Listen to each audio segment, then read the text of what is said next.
So in 2018, my eyes were open to the number one wealth killer when it comes to building financial independence. And the interesting thing is that nobody is talking about it. And let me explain. For us in 2017, we bought a BMW X5. She was a beautiful car, and she really was way too much car for what we could afford or what really made sense for our overall financial plan. And the interesting thing was in 2018, we were asked to move to Singapore. So here we were now in a situation where we needed to sell this car less than a year of actually owning it. And while we learned our lesson, as I literally filmed this video, the Chiefs and the 49ers are going to be playing in the Super Bowl here this year.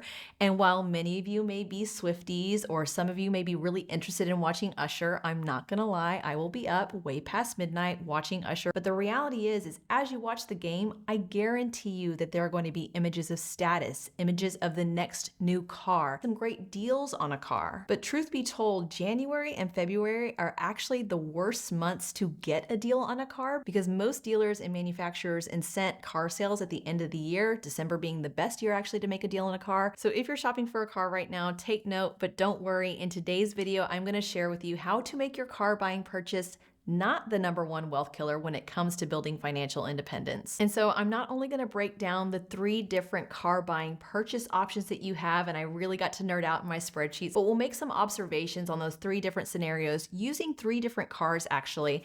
And then we're also going to talk about some of the other all-in costs that you are fully aware of, not only what it takes to purchase a car, but what the full cost of ownership is for your car purchase. But first, if you're new here, hi, my name is Stephanie, and my husband Joseph and I have open and honest conversations about what it's like to build wealth, to invest, and to pursue financial independence. We are a debt-free millionaire family, now living here in Portugal and designing our life on our terms. So if any of that interests you, be sure to hit the like and subscribe button where we are sharing 2 to 3 videos weekly this year. So let's set the stage. Cars can be a really expensive set of machinery when it comes to putting them in our households for a few reasons. The average transaction price for new cars is $48,759, which is 30% higher than it was in 2019. And there's little data to suggest that car prices are actually going to decline significantly in 2024. The average monthly price for a new car is $726, and for a used car is $533 a month. I can't seem to get that article out of my head that came out, I think, in early 2023 that said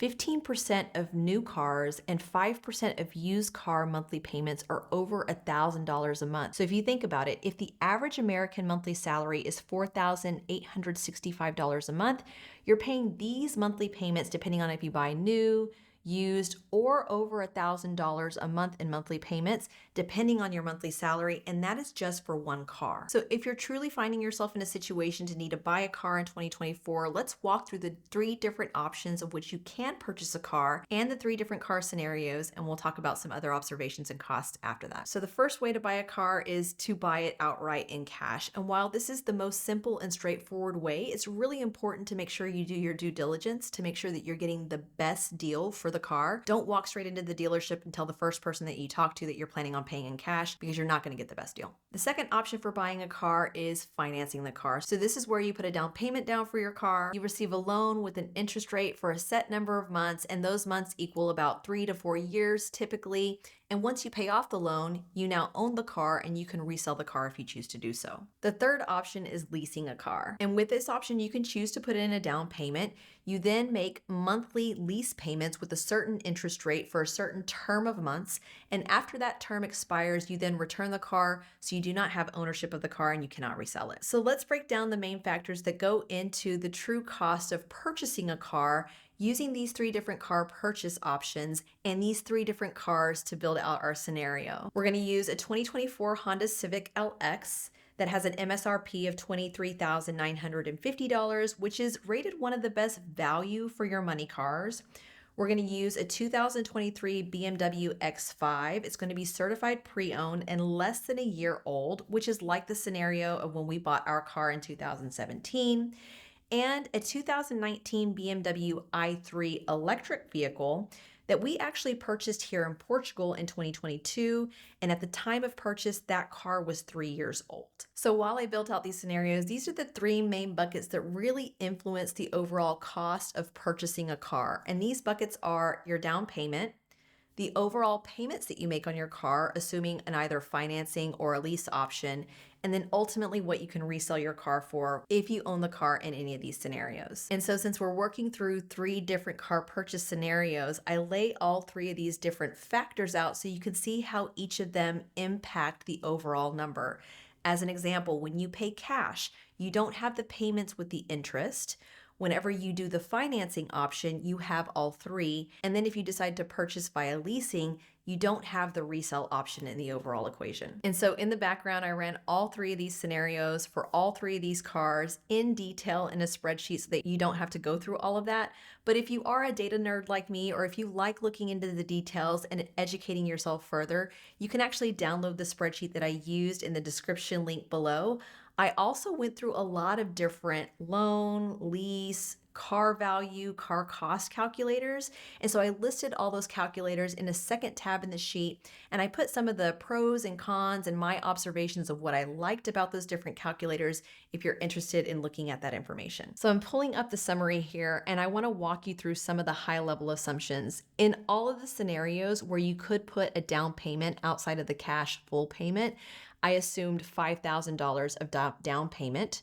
I assumed a 3-year term on everything except for the BMW X5, specifically for the financing option, because I wanted to demonstrate what we actually did in 2017 whenever we purchased our BMW X5.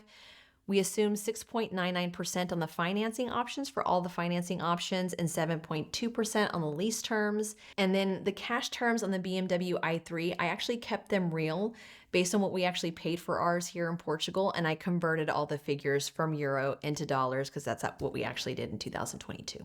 And I also color coded the all-in total cost for each of the cars under each of the different purchase scenarios to give you a sense of what was the least expensive to the most expensive. And in some cases, they were actually pretty close.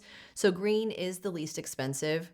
Red is the wildly most expensive. Orange is the most expensive. And yellow is similar or the middle of the road in all 3 of the scenarios. And so when you look at all the information, there are really 5 takeaways that I take from this. Number 1 is depreciation. So new cars, they depreciate pretty much right after you drive them off the lot.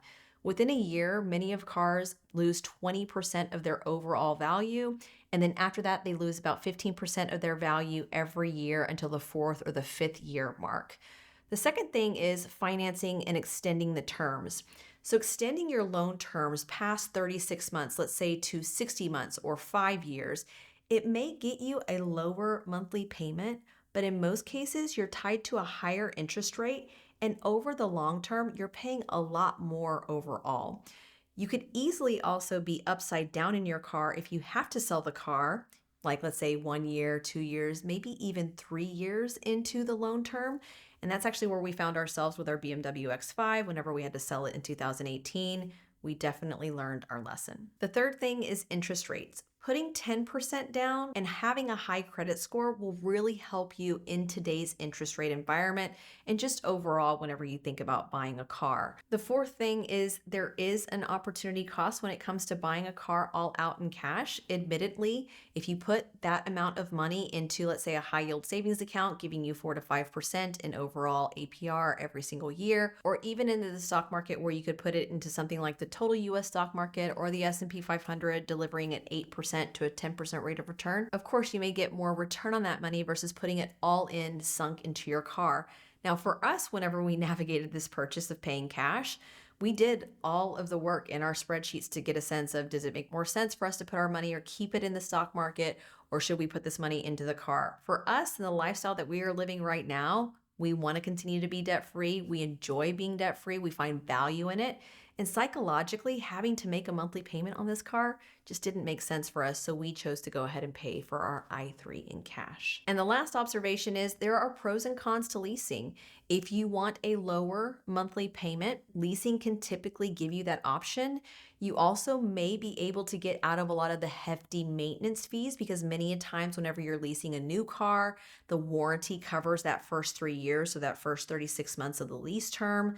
But the downside is if you drive a lot and drive a lot of miles in your car, you could be paying per mile after you reach the threshold of what miles are within your lease. And the other thing is you don't own the car at the end of the lease term, so you don't get the ability to resell the car and make some of your money back. So now that we've made our observations on the overall analysis, let's go into the other costs of owning a car. And the first thing is fuel. And it is no surprise that the price of gas has gone up over time. And depending on where you live and how much you drive your car, you could be paying a good chunk of money. As an example, if you drive your car 15,000 miles a year, and for these specific cars in our scenario, you could be paying anywhere from $1,500 a year to $2,200 a year based on Edmunds 5-year cost calculator. One way of saving money on fuel is potentially going the electric vehicle route. The one observation I made whenever we were back in the US last year was that charging stations were very limited. In Portugal, that is not the case. There are charging stations in parking garages all along the highway. We actually chose our apartment here with purpose so that we could charge our car here at our home, which has made a big difference. But even when we lived in the city, it was very easy to get to a charging station and keep our car charged. Now, if you're in the US and don't have a charging station available to you all over the place, maybe a hybrid option is an option for you to reduce some of those fuel costs. The second cost is insurance, and you always want to have your insurance up to date, and you want to make sure you clearly understand the terms of your insurance. But every single year, you want to make sure that you're calling different insurance companies to see what best deal they can provide to you. There are so many insurance companies out there providing car insurance that it really is worth your time. And I'll use this specific example, even here in Portugal. When we bought our i3, we were dealing with a lot of different decisions. Our first year here in Portugal, getting the kids into school, buying this car, getting our D7 and our residency finalized. And so we went with the dealer's insurance. But the second year around, we called around. We actually asked some of our friends which insurance providers they had, and we were able to cut our insurance costs in half to $400 a year.